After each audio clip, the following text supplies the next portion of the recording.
Hi, this is Mike Crow, and I run a home inspection business. In fact, I've run a couple of home inspection businesses.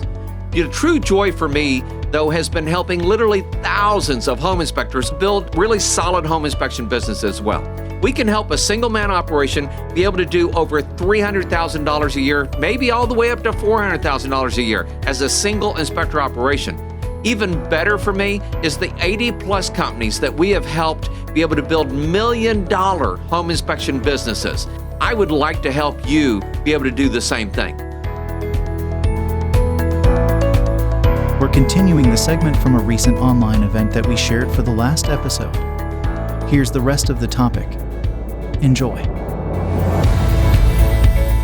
What I want you to understand, the cool thing about Stan, the cool thing about me and you, all right, and you being here today, is that you are looking at, between me and Stan, you're looking at probably 50, 60, years of experience in the field. I got 38, okay? I know Stan's got at least 20, all right? How many years, Stan, have you been in the industry?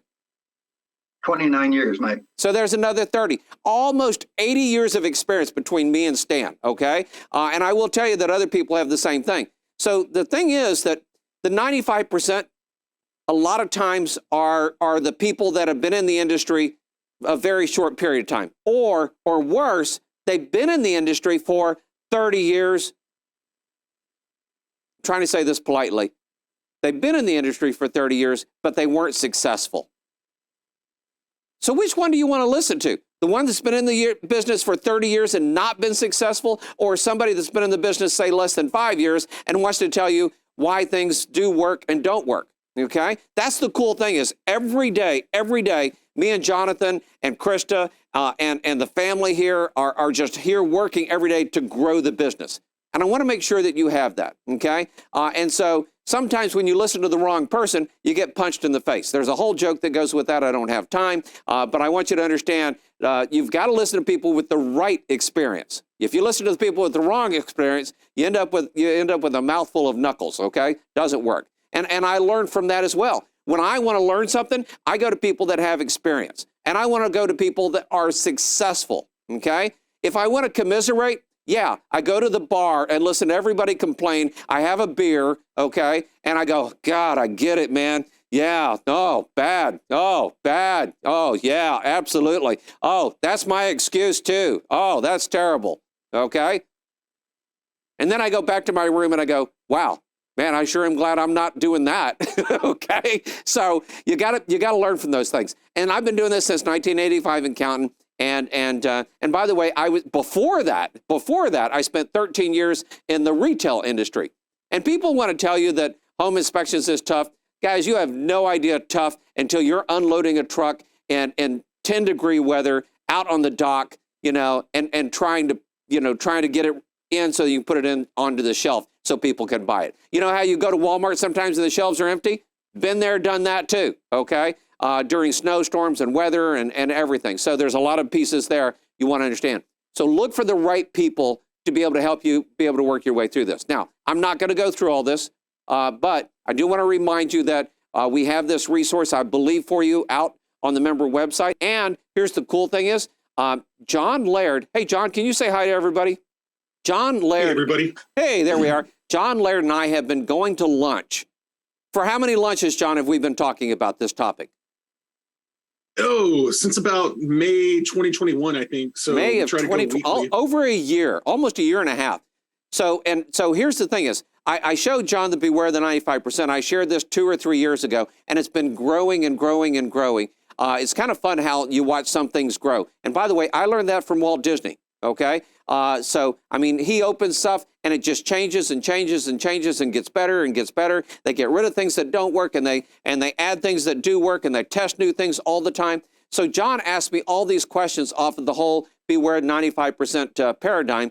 And John and I are getting ready to actually put a book together and put that book together. And we expect that to be ready. Anticipation here. Are you ready? We get that ready in 2024 as well, if not sooner. But in that whole thing, we talk about the 95%, the 4%, and we go through all of these little pieces of it, which I'm not going to go through. But I want you to understand, it's amazing how you go through this, the pieces of it and everything. And I want you to understand, we all start out in the 95%. We all start out in the 95%. And I want you to know, every now and then, I allow myself, catch that word allow, I allow myself to slide back into the 95%. I have fun doing it. So I played poker all stinking day, you know, and that's not true. I went and played 2 games in the morning, and then I took a break, and I went to do the flyover event because I thought, oh, that's cool, and I needed a break. And by the way, it was very soul reassuring. It was smooth, it was quiet, it was motivational, it was like meditation. And I just sat there and let it just wash over me. And then I went back and played poker a couple more times. And I said hi to people. We had fun. I made new friends out of Canada. They were orphans from Poland. You know, they went to Germany, got raised, and then they came, you know, and then they went to Canada. And I mean, we'll probably be friends for a long time. We exchanged phone numbers and all kinds of things. By the way, they are business owners as well, okay? You know, it's amazing how many business owners I find at the poker table because we can afford to go there. We can afford to do things. And I want you to ask yourself, what is it you can afford to do that the 95% can't? Because one of the things I talk about all the time, and John, we need to make sure this is in the book somewhere. I'm sure it is. I just want to make sure, though. And that is that if you're willing to do what others are not for at least 3 or 4 years, and sometimes 5 or 10 years, okay, you get to live a life, the rest of your life. You get to live the rest of your life like most people dream. When I tell people I'm getting ready to go on a trip that's going to be 30 days, and by the way, next year I'm planning our next trip, and it'll be to Egypt and Africa, and then the next year I'm planning the trip for my whole family to go to Hawaii, okay? They just think like, wow, how is he able to do that? And what they don't see is how I worked from, 4 in the morning. Did I say 4 in the morning? 4 a.m. in the morning until midnight. That's what they didn't see. That's what they don't see now, okay?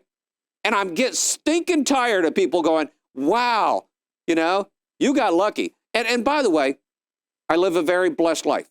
I want to make sure I say that. But every now and then people use it against you like you didn't deserve it, right? I will tell you, the people that are blessed the most are the people that get up and take action every single day, all right? Those are the people that are blessed. Those are the people, the ones that get up at 4 a.m. and work till midnight, those are the people that are the most blessed. And so I live a very blessed life. But I work very hard at having the blessings in my life that I do, all right? And so what we discovered, of course, with the 4%, that is the challenge zone on the way up to on the 1%. And at the 1%, you get to do things that other people just dream about. You get to do other things that other people just dream about. So I'm not going to go through that whole thing, but I do want to mention this. Thank you very much, Jesse. Systems, people, and resources. And I want to make sure you see this. Systems, people, and resources. The number one thing you've got to do right now is put systems in place. And I want you to understand this. Here's one of those things that I'm watching and I'm seeing. And here's the question is, Mike, what should I do next? Okay? Mike, what should I do next? And absolutely, it's a great question to ask. It's a great thing to know. Now, here's what you need to know. What Rob needs to do next and what Cassandra needs to do next may be similar. But what Bob needs to do next and what Shakur needs to do next are going to be completely different.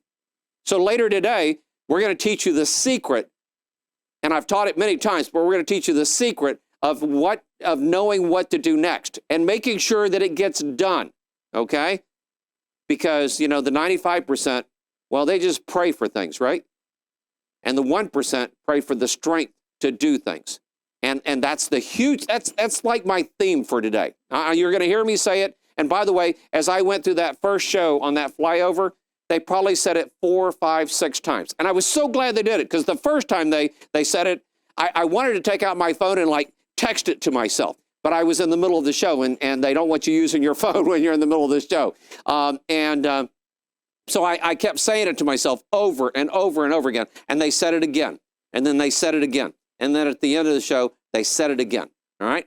So, and I've adjusted it slightly, but here's what I want you to say. And John, we're going to put this in the book at some point, so we want to make sure we write this down and add it to the agenda there or the outline. The 95% pray for things.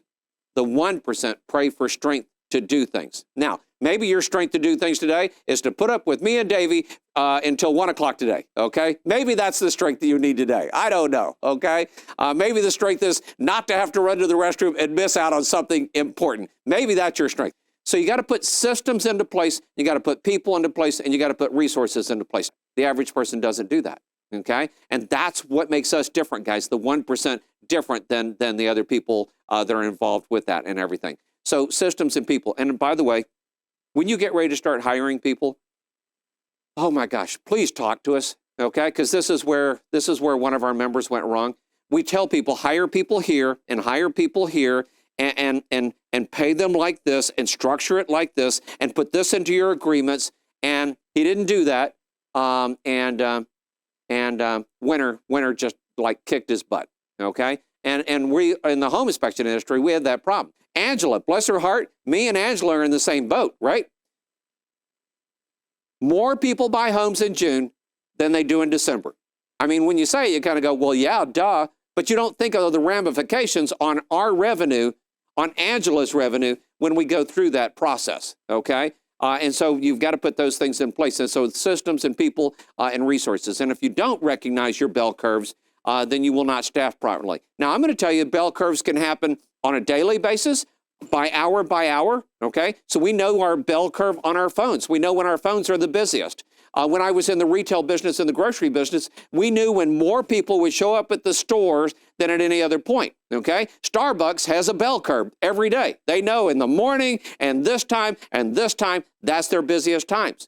You need to recognize yours. In the industry, for us, ours is at the top, and then, of course, December. All right, so there's a couple of things here. Let me see what else I've got for you, and my time is really up. All of us slide back into the 95%. I just want you to know, we all slide back into the 95%. That's perfectly normal. It's perfectly okay. But here's the thing is build your systems and your people so that it's like a rubber band. It pushes you, pulls you back up into the other thing, all right? So it's pretty soon, and you get to decide what your year is going to be like. You get to decide what your year is going to be like and anticipate doing the right things to get you there, all right? I know this sounds terrible in a way and maybe sounds pushy. I'm not trying to be pushy. I'm not trying to sound terrible. But here's what I'm looking for.